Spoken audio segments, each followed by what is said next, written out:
नमस्कार, एग्जाम है PY Jharkhand channel में आपका स्वागत है। तो दोस्तों जुड़ चुका हूं मैं यहां पर आप सभी सहायक अध्यापकों के आकलन परीक्षा की तैयारी को लेकर के। तो दोस्तों हम बताते चले यदि आप झारखंड में सहायक अध्यापक आकलन परीक्षा की तैयारी में 101% सफलता प्राप्त करना चाहते हैं तो आपको हम बता दें यहाँ पर तैयारी जो है आपको पाठ्यक्रम पर आधारित सारे प्रश्नों को करना होगा। अब हम आपको बता देते हैं आपको जाना है दिल्ली और आपने पकड़ लिया है बनारस का ट्रेन तो आप पीछे ही रह जाओगे, ठीक है?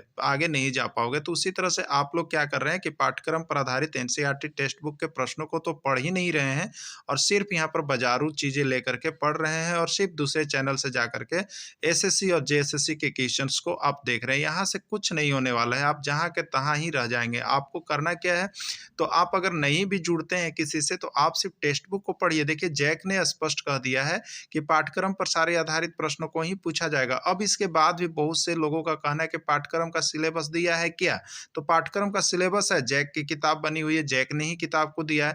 तो आपको पाठ्यक्रम देखना है तो आप सही ट्रेन को पकड़ें, सही जगह पर जाएं और सही रणनीति में सही समय पर तैयारी करें, नहीं तो सब कुछ धरा के धरा रह जाएगा। तो आपको हम बता देते हैं यहाँ पर इस चैनल पर यदि आप जुड़ते हैं तो आपको सब कुछ मिल रहा है वही जो जैक मॉडल पर आधारित है। तो आपको सिर्फ और सिर्फ 501 रुपए में जुड़ करके आप यहाँ पर सारे पाठ्यक्रम पर आधारित प्रश्नों को देख सकते हैं और जैक मॉडल पर आधारित प्रश्नों को देख सकते हैं जो कि कहीं भी किसी भी और किसी भी चैनल पर यह उपस्थित नहीं है। अब आपकी बारी है कि आप क्या डिसाइड करते हैं। अगर डिसाइड करते हैं तो अभी हमारे मोबाइल नंबर पर संपर्क कीजिए और यहाँ पर जुड़ जाइए जिससे कि आपको किसी भी प्रकार का धोखा ना हो और आप यहाँ पर आकलन परीक्षा में पास करके एक दिन अस्थायी शिक्षक बन सके। तो हम आपके लिए यहाँ पर एक और क्लासेज लेकर के आ गए हैं जो आपका यहाँ पर देखिए क्लास 6 किसका होगा, क्लास 6 हिस्ट्री का एक्सरसाइज 7। देखिए यह दो पार्ट में है, एक आपका जैन धर्म से होगा और एक आपका बौद्ध धर्म होगा और वो सिर्फ वही होगा जो आपका टेक्स्ट बुक यानी पाठ्यक्रम पर आधारित जितना प्रश्न बन पाया है। तो हम आपको यही सलाह देंगे कि पाठ्यक्रम पर आधारित सारे प्रश्नों को आप देखने के लिए इस चैनल को सब्सक्राइब कर लीजिएगा और यहाँ से सारे एनसीईआरटी यानी जेसीईआरटी का टेक्स्ट बुक जो आपका है उसका पूरा इंपॉर्टेंट क्वेश्चन बन करके तैयार हो गया है। आप यहाँ से सारे नोट्स और पीडीएफ जरूर एक बार परचेज करके पढ़ लीजिएगा जिससे कि आपको दोबारा यह पछतावा नहीं रहे कि आपने नहीं पढ़ा और आप 1-2 नंबर खातिर फेल कर रहे हैं। तो आपका जैक ने स्पष्ट खुलासा कर दिया है कि आपको जैक मॉडल पाठ्यक्रम पर सारा आधारित प्रश्न आएंगे और टेक्स्ट बुक पर आएंगे। तो टेक्स्ट बुक पर सारे प्रश्न बना करके तैयार हैं, आप यहाँ से देख लेंगे। तो चलिए क्वेश्चन है, बौद्ध धर्म की स्थापना किसने की, गौतम बुद्ध, महावीर स्वामी, ईसा मसीह या कोई नहीं। तो बौद्ध धर्म की स्थापना किसने की, तो इसका राइट आंसर आपका है गौतम बुद्ध ने बौद्ध धर्म की स्थापना की। जैन धर्म के संस्थापक कौन थे, जैन धर्म के संस्थापक कौन थे, गौतम बुद्ध, महावीर स्वामी, ईसा मसीह या कोई नहीं। तो जैन धर्म के संस्थापक ये अलग हो गए और इनके जो संस्थापक है वो महावीर स्वामी हुए। अगला प्रश्न है, किस धर्म में 24 तीर्थकर हुए, किस धर्म में 24 तीर्थकर हुए। Bihar TET, UP TET, MP TET, साथ में बिहार आकलन परीक्षा, सब में यह प्रश्न पूछा गया है कि किस धर्म में 24 तीर्थकर हुए। बहुत ही एमबीबीआई प्रश्न है। तो ये सारे प्रश्न देखिए आपका टेक्स्ट बुक से ही आए हुए हैं और आप इधर उधर प्रैक्टिस सेट पढ़ते हैं जहाँ ऐसा प्रश्न होता नहीं है, ठीक है। तो आप टेक्स्ट बुक पर आधारित सारे प्रश्नों को देखना एक बार परीक्षा से पहले एकदम नहीं भूलिएगा। सारा नोट्स यहाँ से ही परचेज कीजिएगा क्योंकि किताब का बना हुआ है। अगर इधर उधर के टेक्स्ट बुक का पढ़ रहे हैं तो आपको नुकसान करने वाला है। तो जैन धर्म, बौद्ध धर्म, शैव धर्म या ईसाई धर्म, तो इसका राइट आंसर हो गया जैन धर्म। अगला है, जैन धर्म के 24वें तीर्थकर कौन थे, गौतम बुद्ध, महावीर स्वामी, ऋषभदेव या कोई नहीं। तो जैन धर्म में 24 तीर्थकर हुए, 24वें तीर्थकर जो अंतिम तीर्थकर हुए वो थे आपके महावीर स्वामी थे। अगला प्रश्न है, महावीर स्वामी का जन्म कब हुआ, 536, 599 ईस्वी पूर्व, 576 ईस्वी पूर्व या कोई नहीं। तो इसका राइट आंसर है 599 ईस्वी पूर्व। देखिए अगर इसमें किसी भी तरह का प्रॉब्लम आती है तो आप समझिएगा ये आपका टेक्स्ट बुक से बना हुआ प्रश्न है, इसलिए ये आपको जो है यहाँ पर दावा भी कर सकते हैं, ठीक है। अगला प्रश्न है, महावीर स्वामी का जन्म कहाँ हुआ, कुंडग्राम, कुंडलवन, उत्तर प्रदेश या कोई नहीं। तो महावीर स्वामी का जन्म जो है आपका यहाँ पर कुंडग्राम में हुआ था। देखिए वैशाली के निकट कुंडग्राम हुआ था, नोट बना हुआ है। महावीर के पिता का नाम क्या था, प्रियदास, प्रसन्नजीत, सिद्धार्थ या कोई नहीं। महावीर के पिता का नाम क्या था, तो आपको बताना है। तो महावीर के पिता का नाम सिद्धार्थ था। क्या था, महावीर के पिता का नाम सिद्धार्थ था। महावीर के माता का नाम क्या था। देखिए यही सब प्रश्न आपके छपने वाले हैं क्योंकि टेक्स्ट बुक से बन करके ये तैयार है और यही सब टेक्स्ट बुक वाला ही आएगा। तो अब सारे टेक्स्ट बुक को देख लीजिएगा। महावीर के माता का नाम क्या था, प्रियंका, प्रियदर्शी, त्रिशला या सुप्रिया। तो इसका राइट आंसर होगा त्रिशला, ठीक है। महावीर के माता का नाम क्या था, त्रिशला था।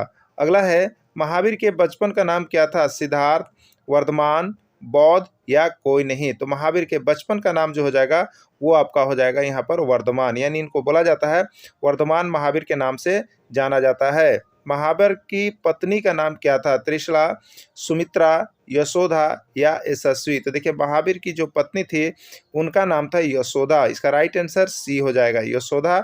इसका राइट आंसर क्या होगा? सी होगा।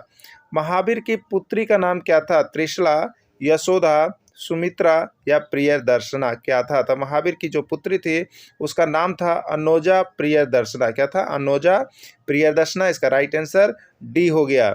महावीर को किस वृक्ष के नीचे कैवल्य ज्ञान की प्राप्ति हुई थी?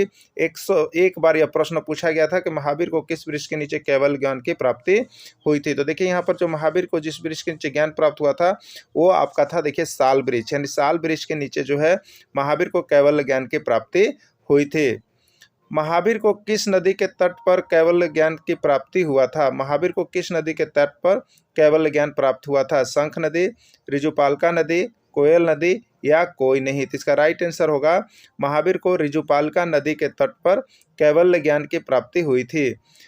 महावीर ने किस भाषा में उपदेश दिए? प्राकृत भाषा, पाली भाषा, मगही भाषा या अपभ्रंश भाषा। किस भाषा में महावीर ने उपदेश दिए? तो इसका राइट आंसर क्या होगा? ये हो जाएगा प्राकृत भाषा में। महावीर ने किस भाषा में उपदेश दिए हैं? प्राकृत भाषा में। और ये प्रश्न जो है आपका बहुत बार पूछा गया है, यानी बहुत ही MVVI क्वेश्चन है जिसको आप देखना नहीं भूलेंगे क्योंकि यह आ सकता है। ठीक है, अगला, जैन धर्म कितने भागों में बट गया? देखिए जैन धर्म था वह आगे चल करके 2 भागों में बट गया था। जैन धर्म 2 भागों में बट गया था। ठीक है, कितने भागों में बट गया था? तो इसका राइट आंसर ए, यानी 2 भागों में बट गया था। जैन धर्म का सबसे महत्वपूर्ण ग्रंथ कौन है? जैन धर्म का सबसे महत्वपूर्ण ग्रंथ कौन है? कल्पसूत्र, पंचरत्न सूत्र, आदम सूत्र या कोई सूत्र नहीं। तो जैन धर्म का जो सबसे महत्वपूर्ण ग्रंथ है जिसमें सारे चीज़ों का जीवनी का विवरण है वो है आपका कल्पसूत्र में। किसमें है? आपका कल्पसूत्र में जैन धर्म के ग्रंथों का विवरण है यहाँ पे। अगला प्रश्न हो जाएगा देखिए आगे कुछ नोट्स बना हुआ है जो आप सभी के लिए है जैन मंदिर से, जो कि आपका आए हुए हैं। देखिए जैन मंदिर कहाँ का है? उड़ीसा की उदयगिरी पहाड़ी पर भी जैन मंदिर है। कर्नाटक स्थित श्रवणबेलगोला में जैन मंदिर है। और दिलवाड़ा स्थित माउंट आबू यानी राजस्थान में भी जैन मंदिर है। उसी तरह से पारसनाथ जो झारखंड में पड़ता है, वहाँ भी जैनियों का मंदिर है। तो इस तरह से बहुत बार पूछा गया है कि जैन मंदिर इसमें से कहाँ है? उड़ीसा में है, कर्नाटक स्थित श्रवणबेलगोला में है, दिलवाड़ा स्थित माउंट आबू राजस्थान में है या पारसनाथ में है। तो ये सभी जैन मंदिर है। इसका नाम आप लोग याद रखिएगा, इसीलिए आपका इंपोर्टेंट नोट्स दे दिया गया है और ये आया हुआ प्रश्न है। ठीक है, तो जैन मंदिर कहाँ स्थित है? तो उड़ीसा के उदयगिरी पहाड़ी में। दूसरा कहाँ स्थित है? कर्नाटक स्थित श्रवणबेलगोला में जैन मंदिर है। और दिलवाड़ा स्थित माउंट आबू राजस्थान में भी जैन मंदिर है। और झारखंड की बात करेंगे तो पारसनाथ भी जैन मंदिर का महत्वपूर्ण स्थान रखता है। ठीक है, चलिए अगला देखिएगा। जैन धर्म का एक महत्वपूर्ण तीर्थ स्थल पारसनाथ झारखंड के गिरिडीह जिले में स्थित है। जैन धर्म का भी एक महत्वपूर्ण तीर्थ स्थल जो है वो झारखंड में है और झारखंड के पारसनाथ नामक स्थान पर है और गिरिडीह जिले में पड़ता है। तो ये भी बहुत बार प्रश्न आया हुआ है कि जो झारखंड का पारसनाथ मंदिर है वो किस संप्रदाय के लिए प्रसिद्ध है? जैन धर्म, बौद्ध धर्म, ईसाई धर्म और मृगदेव धर्म दे देगा। तो आपको यहाँ पर जैन धर्म के लिए मानना है, यानी पारसनाथ किस लिए प्रसिद्ध है? तो जैन धर्म को प्रसिद्ध है। यह स्थल जैन धर्म के 23वें तीर्थकर पार्श्वनाथ से संबंधित है। ठीक है, देखिए जैन धर्म में कितने तीर्थकर हुए? 24 तीर्थकर हुए, लेकिन यह जो स्थापित है किसके लिए है? तो 23वें तीर्थकर पार्श्वनाथ से संबंधित है। यहाँ पर पार्श्वनाथ का विशेष कार्यक्रम हुआ था। ठीक है, अब देखिएगा जैन धर्म के 24 तीर्थकर में से, जैन धर्म में 24 तीर्थकर हुए हैं, जैन धर्म के 24 तीर्थकर में से 20 का निर्वाण स्थल पारसनाथ ही। अब बताइए कि पारसनाथ कितना इंपॉर्टेंट आपको जैनियों के लिए हो गया है। जो जैन धर्म में 24 तीर्थकर हुए हैं उसमें 20 का जो है मोक्ष प्राप्ति निर्वाण जो है यहीं से प्राप्त हुआ है। कहाँ से? पारसनाथ से प्राप्त हुआ है। इसलिए जैन के लिए यह सबसे महत्वपूर्ण मंदिर माना जाएगा। जिस स्थल पर मंदिर निर्मित है उन्हें सम्मेद शिखर कहा जाता है। ठीक है, और जिस स्थल पर मंदिर निर्मित है उन्हें क्या कहा जाता है? सम्मेद शिखर कहा जाता है। यानी पारसनाथ में जिस स्थल पर मंदिर निर्मित है उसको अगर पूछा जाए कि क्या कहा जाएगा तो उसको आपको कहना है कि सम्मेद शिखर कहा जाएगा। और झारखंड का सबसे ऊंचा स्थल भी यही है। ठीक है, झारखंड का अगर पूछा जाए कि सबसे ऊंचा स्थल कौन है तो यही है जहां जैनियों का है, यानी पारसनाथ ही झारखंड का सबसे ऊंचा स्थल हो गया। और पारसनाथ की ऊंचाई अगर पूछा जाए कितनी है तो देखिए पारसनाथ की ऊंचाई जो है 1365 मीटर है या 1365 मीटर। अब देखिए एक बात आपको हम बता दें, आपको पूछेगा, बहुत बार ये प्रश्न आया हुआ है, एक दो बार की बात मत पूछिए, बहुत बार पूछ दिया गया पारसनाथ की ऊंचाई कितनी है और बहुत लोग यहाँ पर कंफ्यूज कर गए। लेकिन अगर आप अभी यहाँ देखिएगा तो आपको कभी भी कंफ्यूजन नहीं होगा। कैसे इसको याद रखिएगा इसकी ऊंचाई, तो देखिए एक ट्रिक आपको बताते हैं।